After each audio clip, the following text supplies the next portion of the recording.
Hey y'all, how are you doing? Hi everyone. Welcome to our almost weekend wind down, which usually starts at 5:30, in which today I set for 6 p.m. So we're here now. All right, let me know if y'all can hear me, and we're gonna go ahead and hop into it. So, in light of today's events, I figured we would do a crossover and bring my original Patreon series. I don't know why I just flashed. My original Patreon series, which is Colonizer Exposed, to YouTube, specifically to the live. So, look at timing.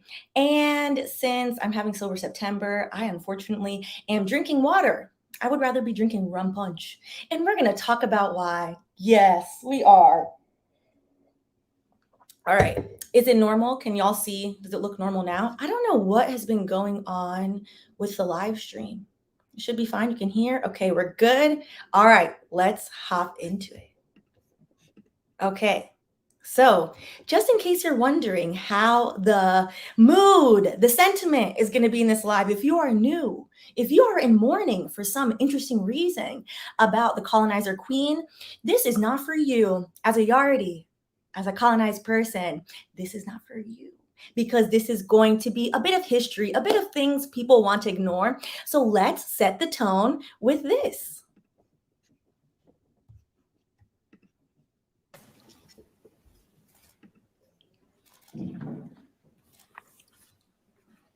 Well, please recite the affirmation on the card handed to you.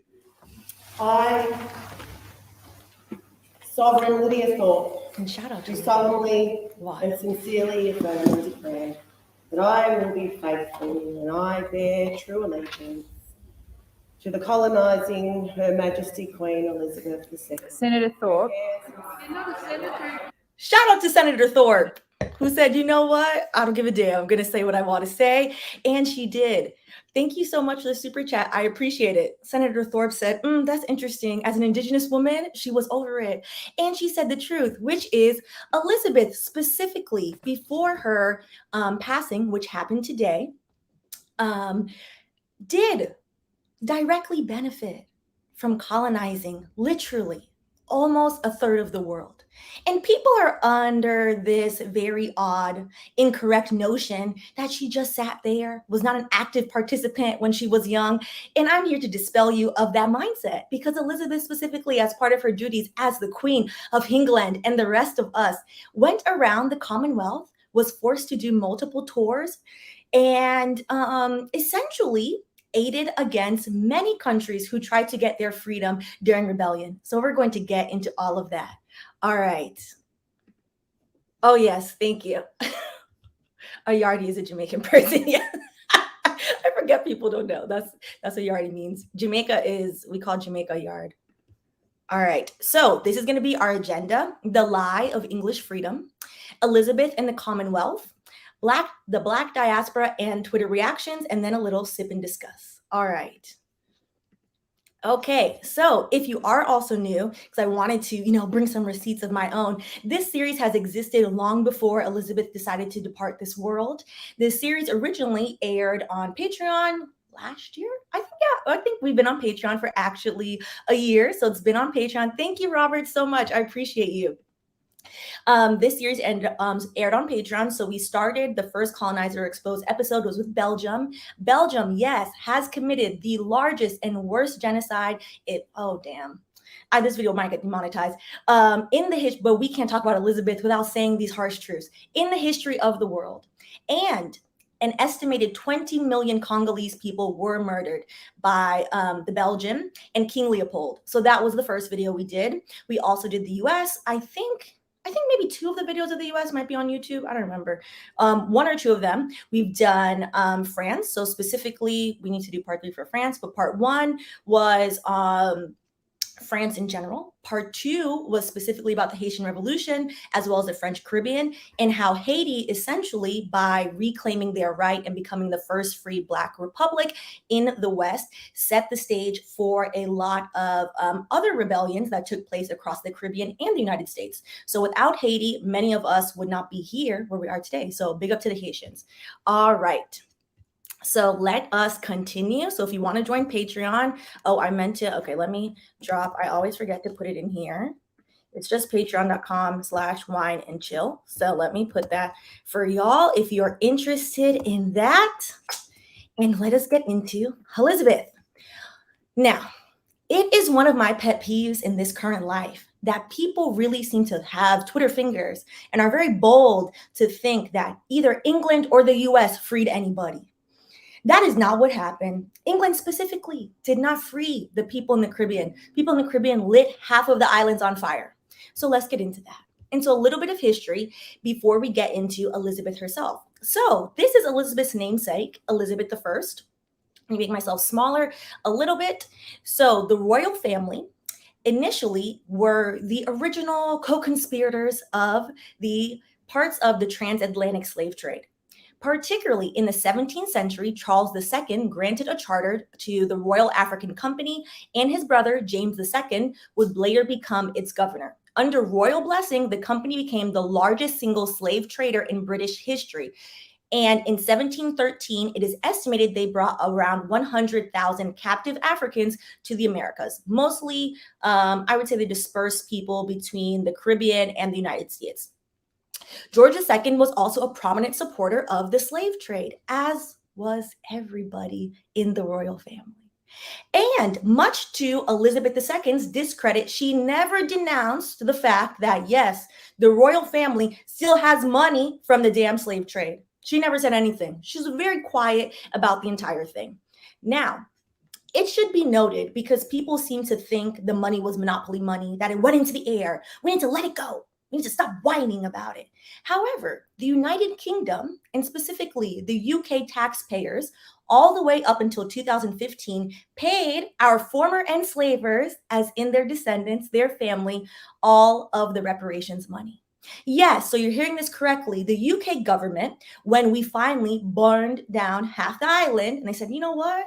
Give them their freedom because it's not worth the hassle. We're going over there. They're lighting everything up, whatever. They had to pay the enslavers to let us free. Interesting. They didn't have to do anything. They chose to do it. And it took them all the way to 2015 to pay the enslavers the rest of the money. As in, this is very easily traceable records. There are people sitting in the House of Lords whose family own plantations in Barbados, and they're very proud of it. Okay. Now, I believe this was last year. Yes, last year, William and Kate decided it was a great idea to rub it in our faces that they are still the monarchy in power over Jamaica. And the Jamaican people said, you know what? Every time y'all come over here, we're tired of Hunot. Stop coming over here, and protested. It was interesting to see in the news, the way the news spun the protest. Oh my gosh, the Jamaicans are upset. For some reason, usually they're very happy when the royal family visits, but they are upset. That's not true. Jamaicans have been protesting the royal family visiting the island since the 90s. They have been going on radio stations being like, okay, here come the Tiefin people them. Here they come to rub in our faces that, yes, we are still in the monarchy. Yes, Jamaica is still in the Commonwealth. We did have recently filed to rid ourselves of the monarchy, to rid ourselves specifically of Elizabeth. She has decided to depart the earth and do that for us. So we are ridding ourselves now of Charles. Barbados last year, under Prime Minister Motley, is no longer under the Commonwealth. They had removed the Queen as their head of state. There is no reason, as we have earned our independence, why any random rich monarchist in England should rule over us. It is unnecessary. So let me make me smaller a little bit. So Britain was the greatest slave trader during in the Atlantic during the entire 18th century. Between 1655 and 1807, an estimated 1 million captive Africans were brought to Jamaica. However, due to the horrific mortality rates, and specifically how awfully they treated people, only 300,000 people survived. The average lifespan of an enslaved African in the Caribbean was 7 years. 7 years. Treated us like chattel, treated us like treated us worse than cattle. At least they cared about cows, child. Treated us so awful, and we're just supposed to let it go. And the wild thing about all of this, the crown made money not simply from the exportation, importation of enslaved people. The crown made money because the crown loved rum. and because British people love rum. And they imported all of that rum. And you know what they did? Because colonizers and capitalists are one and the same. They taxed the people, said, you want rum? Great. You guys are all hooked on rum. You're rum heads now. Wonderful. We're going to tax you, and made a shit ton of money off of taxing the importation of rum, the importation of sugar. The main crop in the West Indies and the Caribbean was sugarcane. Let us continue. Hold on. Let me make sure I check my notes because I want to make sure that we don't miss anything of the background. Okay. All right. It is, let me make sure I'm a little smaller. Oh, no, you can't see it. Hold on. Can you see it now? Okay. I think you guys can see it. It is, again, a common misconception that after years of 5 abolitionists, it's not exactly 5, whatever, small amount of abolitionists in England, that England finally realized the blight, the moral wrong that was slavery. That is not what mother effing happened. So Jamaica and other Caribbean islands, we're going to focus on Jamaica because I'm Jamaican, so I'm familiar with the history. But when we do our deep dive of Colonizer exposed into England, we haven't got there yet because I need to finish part 3 of France. When we do the deep dive of England, England will probably have to be 4 parts because England literally colonized a third of the world. So we're going to have to cover Asia, specifically India, how England ruined India, how England ruined large parts of the continent of Africa. Oh, excuse me. How England wreaked havoc to this day on the Caribbean, etc. So we're going to have many parts. So specifically, the reason why Jamaica forced freedom finally, and again, this is after the Haitian Revolution. And the Haitian Revolution, there were a few Jamaicans that actually participated in the Haitian Revolution, emboldened and proud and realizing like, oh, look, the Haitians next door, they're free. We too can be free. Jamaicans started to instigate many wars. So the first war was the Maroon War in 1665 through 1740. This is a giant ass war that formerly enslaved people said, you want to fight? All right, come. Now, it should be noted that there is, I would say, a nuanced history to the Maroons of Jamaica. So specifically, they were people who freed themselves, escaped freedom, and escaped. We have a mountain chain in Jamaica called Blue Mountain, escaped to the mountains and were living amongst themselves and would basically just thief rifles and ammunition. We're like, come up here and that's it. Get shot. We're not business. But essentially what they did is whenever they would lose their wars to hold the towns that they had conquered and to be left alone, they did participate in the slave trade. And it was noted that often they would send escaped enslaved people that escaped to safety in the Maroon territories. Sometimes they would send them back. So it should be noted that while, yes, it is very honorable what the Maroons have done in general, it is not just a easy history. For what it's worth. The second is Tashi's Rebellion in 1760. Tashi's Rebellion was an enslaved rebellion where I believe it was an estimated over 1,000 enslaved people said, all right, enough, burn everything. What do we have to lose if we're only going to live 7 years? Burn everything down. And around, I believe, the same 1,000 people, some of them decided to end their life before being captured because they knew what awful things would happen to them. And many of them were murdered. But that did not stop people from continuing to be like, all right, well, you want war? Let's war. Because what is the purpose of being stuck on this tiny island that would have turned into a giant plantation? So the third war was the Second Maroon War, which is 1795 through, actually, let me make this bigger because, child, I cannot see this. 1795 through 1796. Then you have the Baptist War. The Baptist War is also another slave rebellion, which is 1831 through 1832. And then you have the Morant Bay Rebellion, which we're going to talk about the Morant Bay Rebellion because that's where my family's from. So which Morant Bay is in St. Thomas. And mind you, this is 1865 after alleged emancipation happened. After allegedly, I believe 1831, I have it, it's August 1st. I think it's 1831. We'll get to the exact date in a second, have it written down. The British said, all right, we're tired, we're whooping our behind every time. Let them be. 1865, many years later, because the British still treated people bad, another war happened, another rebellion. So let's get into that. All right. Oh, yep, to note. Hold on. I have it in my notes. I knew I skipped. I was like, I'm skipping something. Hidden. Let's go back. Okay. 1834. I gave them too much credit. August 1st, 1834 is technically emancipation in not just Jamaica, but all of the West Indies, all of the Caribbean, English-speaking Caribbean countries that England was in control over. So specifically what happened though in 1834, the British said, I suppose you could be free, but only if you're under 6 years old, because they had the 6-year-old picnic them in the sugarcane field dying. Same way. They're like, if you're under 6, you could be free. If not, you need to go into apprenticeship because you have to learn to do something, even though we were doing everything because we were the only ones working. It's interesting. One thing about a colonizer, they don't like to work, honey. Colonizers are like, oh, work, labor, not for me. Go get those enslaved people. So everyone else, all the other enslaved people, they put them in an apprenticeship. And then 4 years later, 1834, 1838, then we finally got our alleged freedom. However, nearly 30 years later in St. Thomas Parish, the residents of St. Thomas Parish realized, brethren, we're still not free. What is the purpose of this? So, which brings us to the Morant Bay Rebellion. So, a little background about Morant Bay and St. Thomas. So, St. Thomas, the parish. So, I know people are like, wait, isn't St. Thomas a different Caribbean island? There is one, and there's St. Thomas, a parish, which every time I tell people when they ask where in Jamaica you're from, I'm like, St. Thomas. They're like, oh, that's it. I'm like, it's a parish, the parish. So, St. Thomas, the parish, which is also called Forgotten Parish because everyone forgets about us, and is allegedly, and according to some people, full of obia. I mean, maybe win a business. Is a small parish on the east side of the island. So St. Thomas specifically, if you're from Danvers Penn, where my family's from, we're probably related. There's only 1,000 people in Danvers Penn. Morant Bay was and is still the capital of St. Thomas Parish.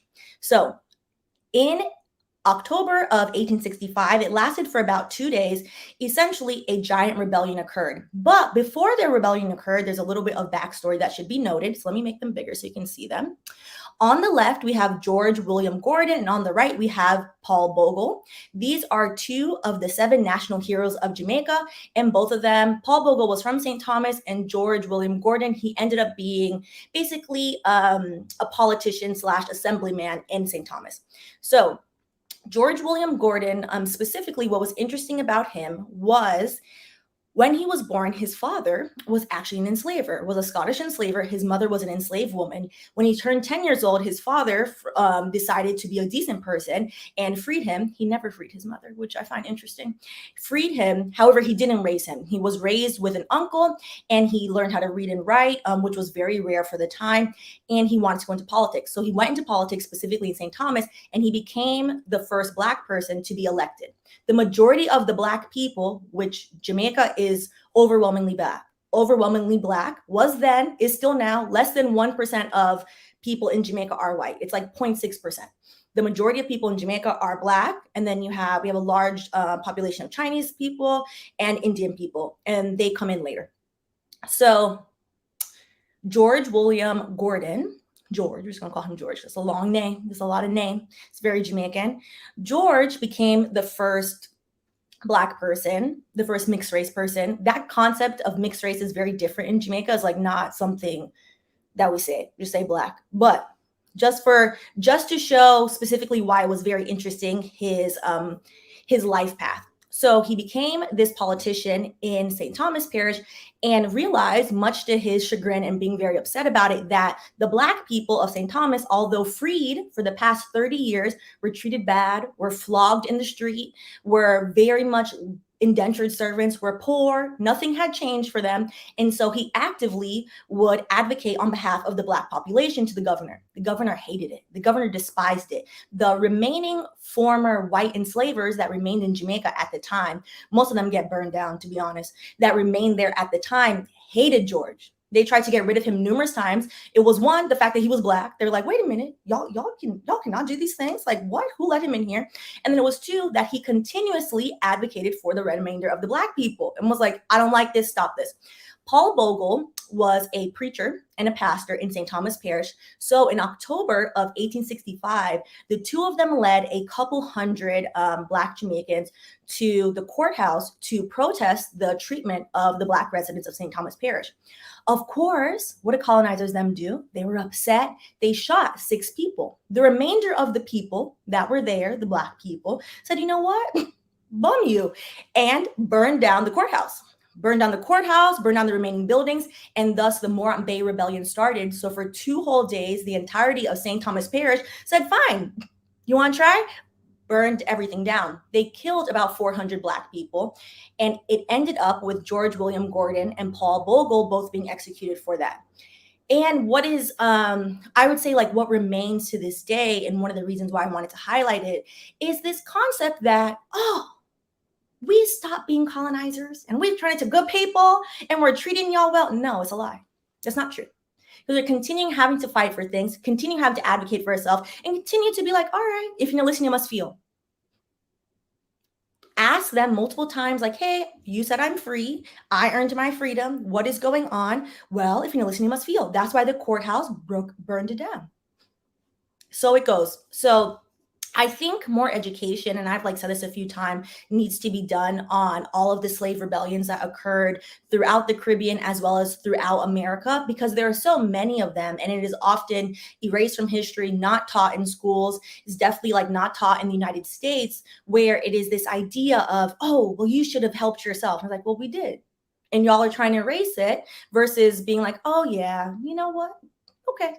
It is what it is. So I think, and very much big up to all the yardies, and particularly big up to the yardies of St. Thomas Parish. It makes me very proud and very happy that our tiny little parish has a place in Jamaican history. Because besides that, it's a very much forgotten parish over there, which honestly I really like. We're one of the few parishes that don't have a major resort. So that's great. I love to see it. I love to see it. So speaking of St. Thomas Parish, this is Reggae Falls. Reggae Falls is not actually a waterfall.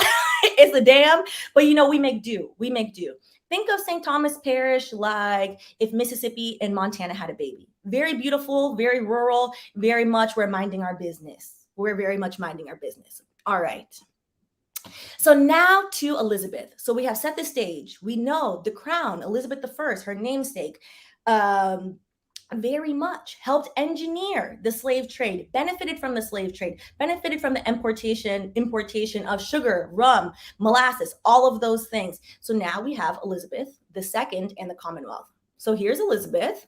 A few facts about Elizabeth. Her reign began February 6, 1952. That date is important. A lot of the formerly colonized countries were fighting for their independence around the time that she stepped into power, which she herself was then tasked with going and basically, I would say, acting in a seemingly diplomatic way to encourage countries to not break free, which is not diplomatic. It's coercion and foolishness and nonsense. Okay.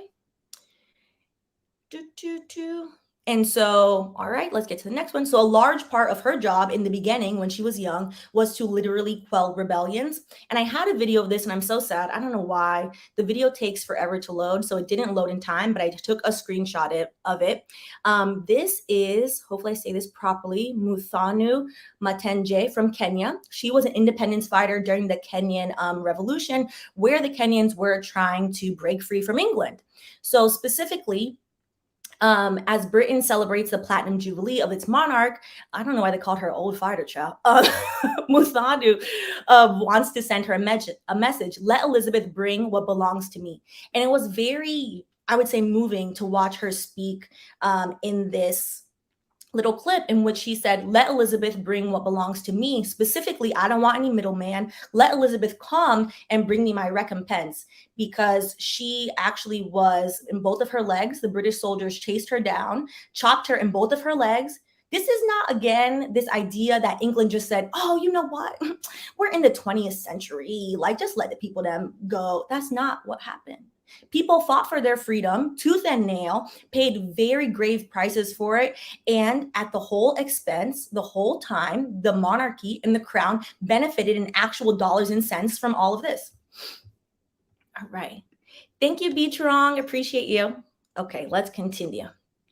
So speaking of Elizabeth's money, so we can make it plain, This is from CNN Money. This is how Elizabeth makes her money. So the queen, or how she formerly made her money, child, because she has gone on to a silent home, as my grandmother says.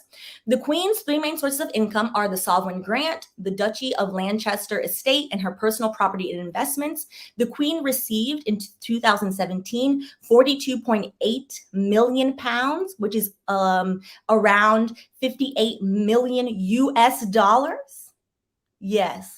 So this idea that Elizabeth was a figurehead that just sat there, that didn't do anything. She got paid UK taxpayer money to do a job. Is it a frou-frou job? Okay, sure. But she got paid from the beginning to the end to do that job. And part of the reason why what are their names again? William and Kate were going around irritating all the Caribbean people on their royal tour. That was Elizabeth's old job, to go around and be like, don't rebel, don't leave, please stay here so we can thief your money. All right.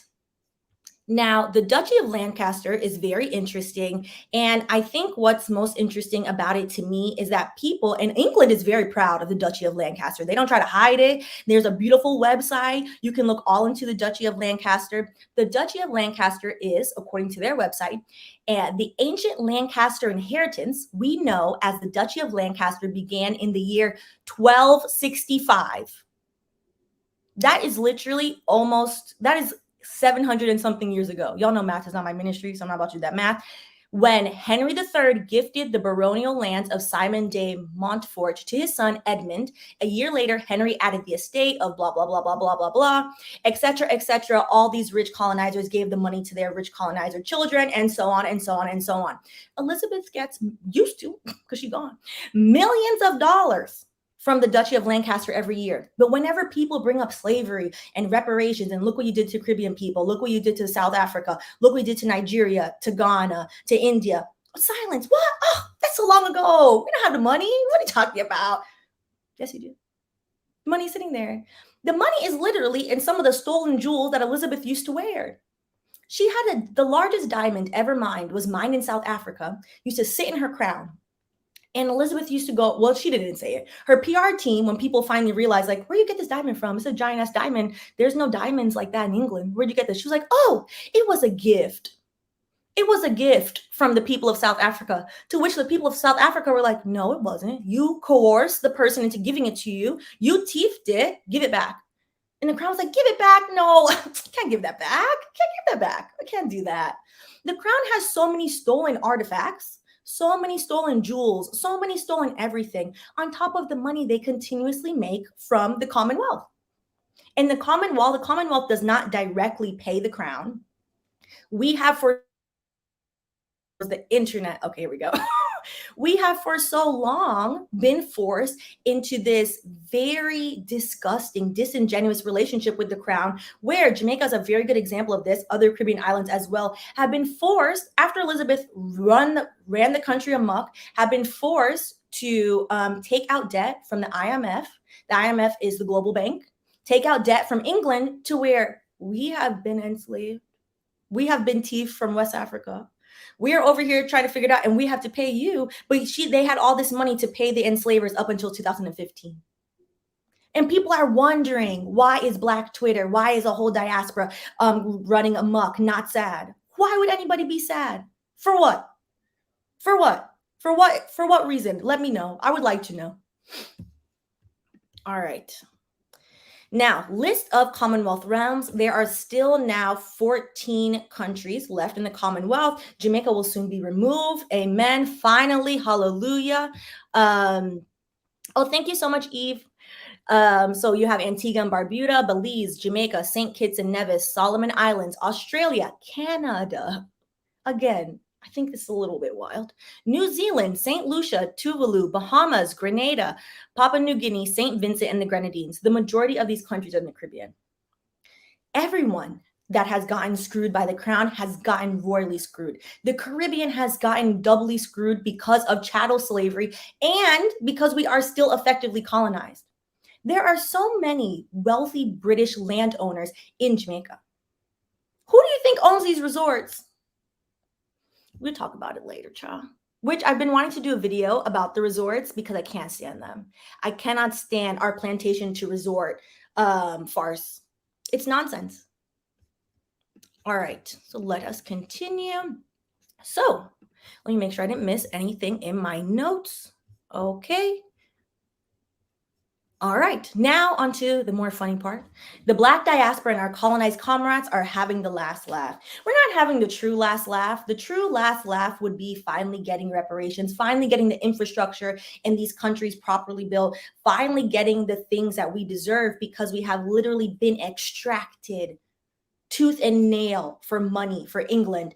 Also, to note with England, the Windrush generation, which is, I believe, 1930s to the 50s, is mostly Caribbean immigrants, is fully Caribbean immigrants with a large population of them being Jamaican. So essentially, what happened in that time is England needed a new labor force. So what did they do? They said, oh, colonies, come Commonwealth. You can come to England for free.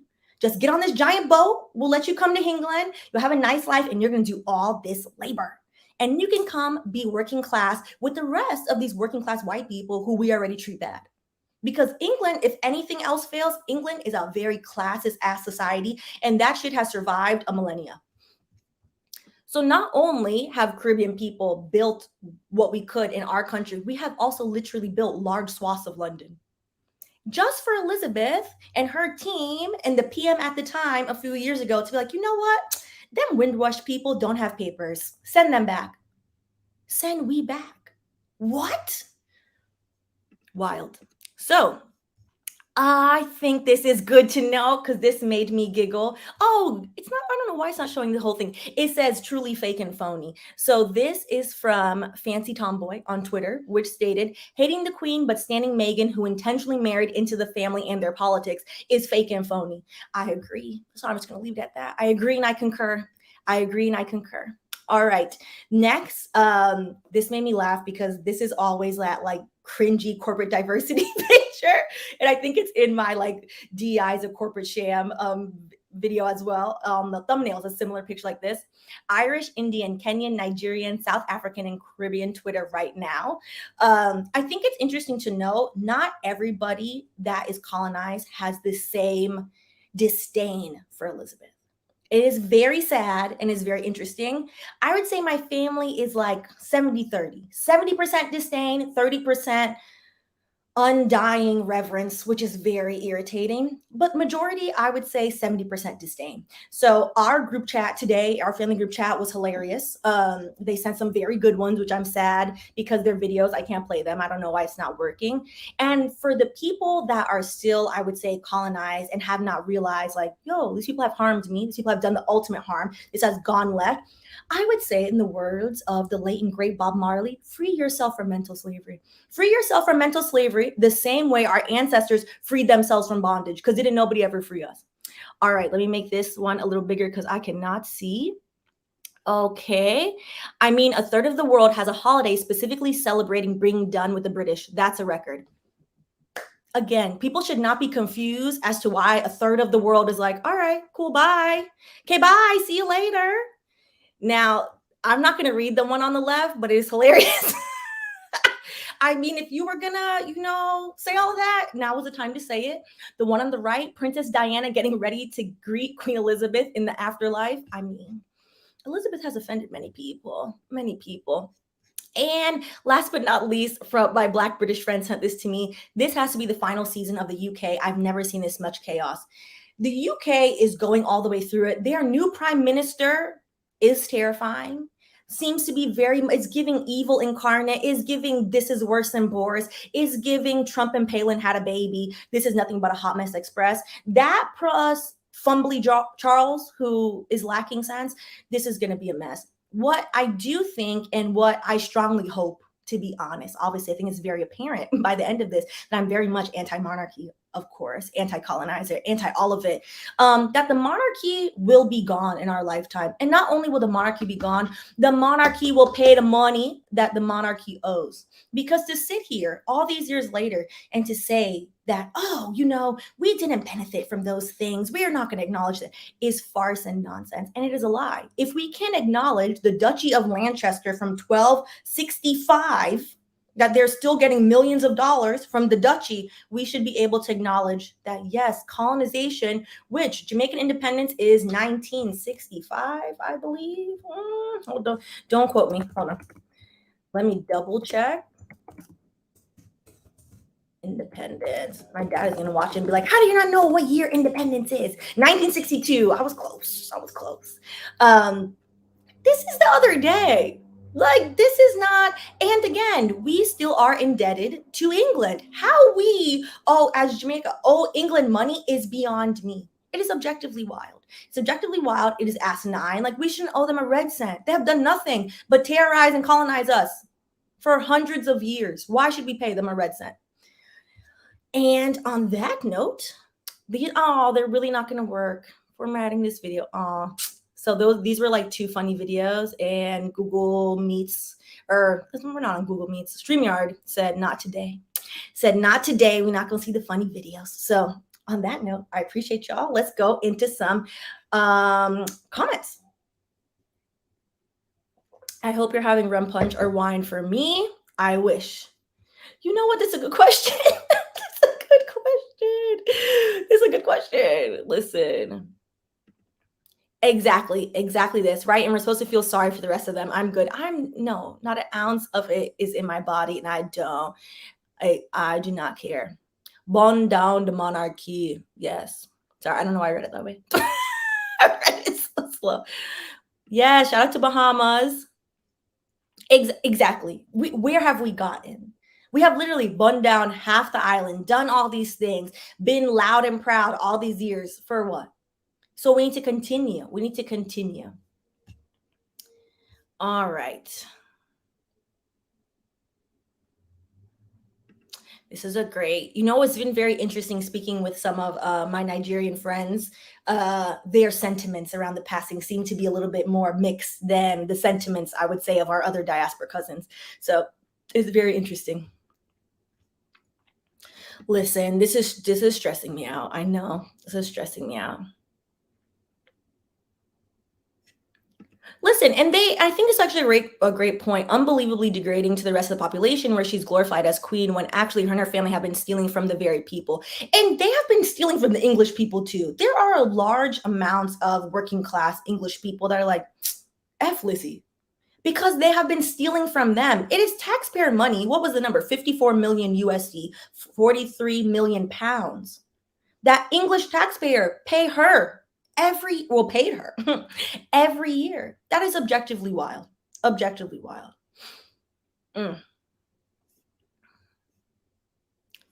Oh, we're definitely going to do a video about the resorts. And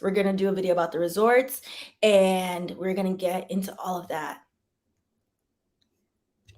Listen, she's scary. This is a very good example of when you just girl boss your way into conservatism and you just over here running amok. That's what the new PM is giving. All right. Well, I'm trying to think where we should go with the comments. If we should, we can't go all the way to the beginning, child. Let's go midway. Yeah, shout out to Haiti. Listen, Haiti has been free for so long, 1804. And last live, when we were talking about like the Caribbean countries and trying to explain that, yes, there are Afro-Latinos and they are very much, it's giving West African. They're just speaking Spanish. I forgot to mention Haiti as well. When I was like listening through the countries, I was listening like the English speaking countries. So shout out to Haiti. I never forget, y'all. Don't worry.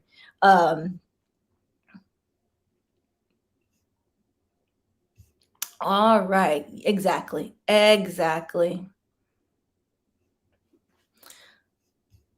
Thank you, Jonathan. Yes, if you haven't already, go ahead and like and subscribe. We are going to do more Colonizer Exposed for sure on Patreon. And then we'll probably put like some on here, depending what they are. Listen, goodbye, Charles, too. Like, I'm not rooting for none of them.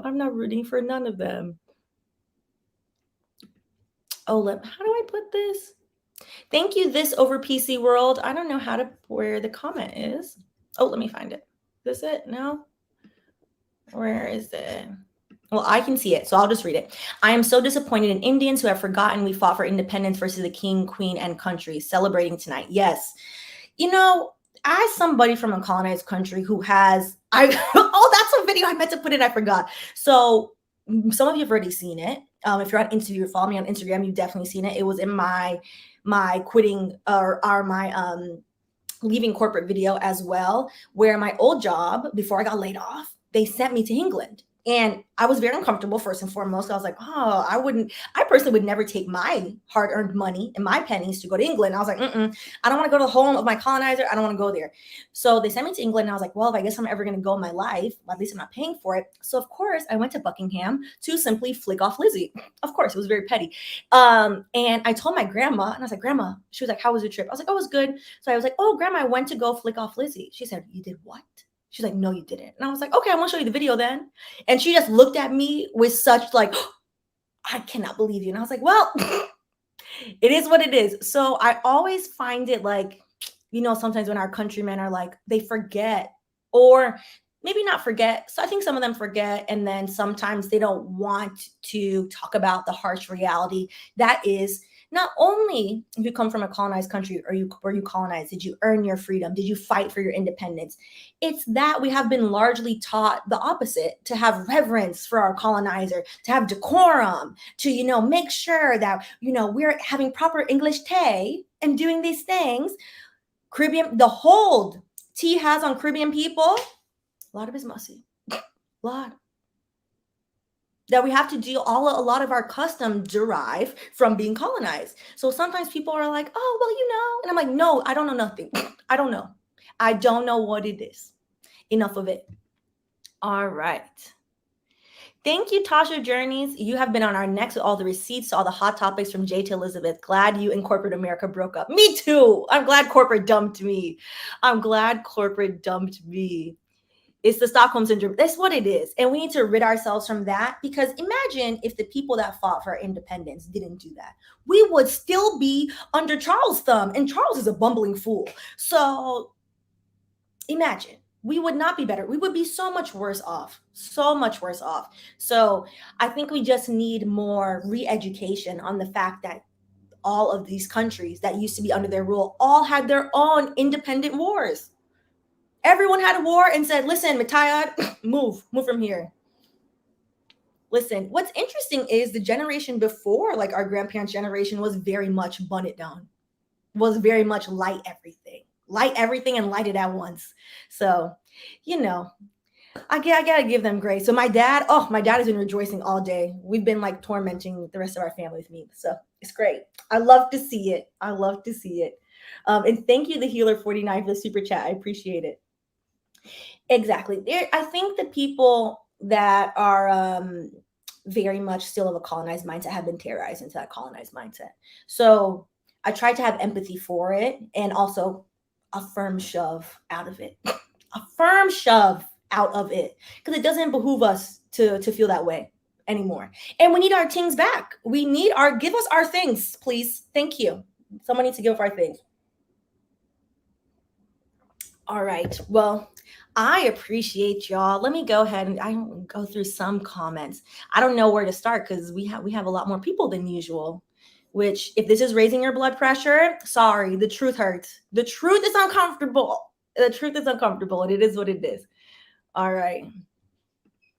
Small acts. They wanted to get ahead and build back England after they got bombed out after World War II. Yes, which then instead of just being like, oh, you English people work harder, they said, oh, go get those formerly enslaved people from the Caribbean. Come build this stuff for very low wages. Have, mind you, the majority of Caribbean immigrants in the UK are very much, in terms of salary, underpaid, in terms of net worth, very much the bottom rung in terms of payment of society, have been historically and economically screwed, similarly to how in the US, Black American people have been historically and economically screwed. We are living a similar life throughout the diaspora, which is why I wish, and I'm happy to see when we all get on the same page. So we get so much farther on the same page if we together fight each of our respective colonizers for our things. All right. Scarlett, my family's from Grenada, went there a few years ago, went to this area. The enslaved people jumped to their death to be free. Shout out to Grenada. All the Grenadians I've ever met have been such lovely people.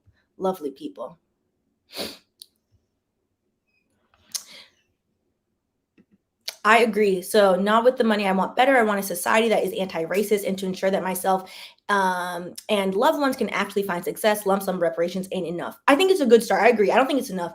I think we need lump sum reparations, and we need, particularly in the countries, infrastructure. The infrastructure in these countries, I'm like, what? In the US, you're seeing that now. What is happening is throughout the north, the south, wherever it's happened, in Jackson, Mississippi, we talked about that last week, and it's happening currently in Baltimore, where in Black neighborhoods, they have specifically pushed Black people to unwanted areas, and specifically have not built proper infrastructure in Black neighborhoods. So things are crumbling. People don't have access to clean water. So a part of reparations packages for the varying countries suing their respective colonizer, I think, should be infrastructure repair, because this is wild.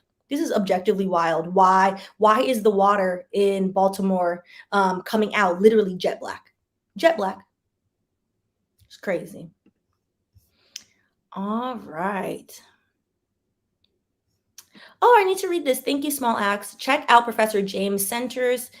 Professor James Cantress. His entire research is on the Caribbean diaspora in England post Windrush. I need to read that. Thank you. All right. Yeah, girl, I'm ignoring those parts. So one of my Black British friends, she's so funny. She saw the thumbnail for this popped up, and she WhatsApped it to me, and she's like, I'm gonna report you to the police. And I was like, call them quickly. Tell them to come. Tell them to meet me at the front door. So everyone's been, it's very interesting. It's very interesting. Different people in different areas having different reactions to this. But I'm telling you, it's not a bad thing. Nothing good was coming out of us being forced into this awful one-sided relationship. Who wants a welfare queen that's just thieving all your money, that doesn't give you nothing? What is the purpose of this? All right. Thank you, Rain. Yes, we're going to end on this one. This is a great one. Joy Peace. People left without financial, political, and economic infrastructure, yet expecting folks to survive. Viciousness. Exactly. That's what it is. And then gaslighting everyone into thinking, oh, look at those Black countries. They don't know how to run a country. Them idiot. Them is. And I'm like, well, you literally in certain countries throughout West Africa and Central Africa, when their respective colonizer left the country, they literally broke down the train systems, mashed everything up, tore up all the paperwork, specifically ruined infrastructure on purpose to basically cripple the new nations. All of it is very much purposeful. And the swifter we all get on the same factual page, because it's documented, there are pictures, people doing farce and nonsense. There were cameras back then taking pictures of themselves. This is not that long ago.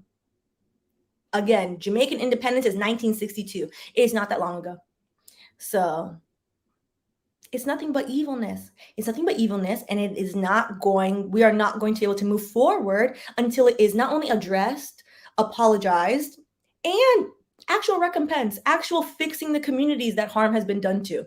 If we, all the way to 2015, the English government can track who they owe enslavers money to, they can track which one, all of these countries that they've ruined.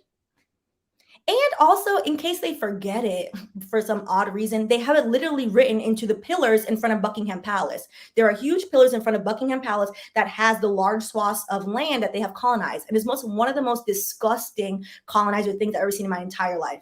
It literally made my skin crawl. In the front, there's one that says West Africa. There's one that says South Africa. There's another one that says Australia.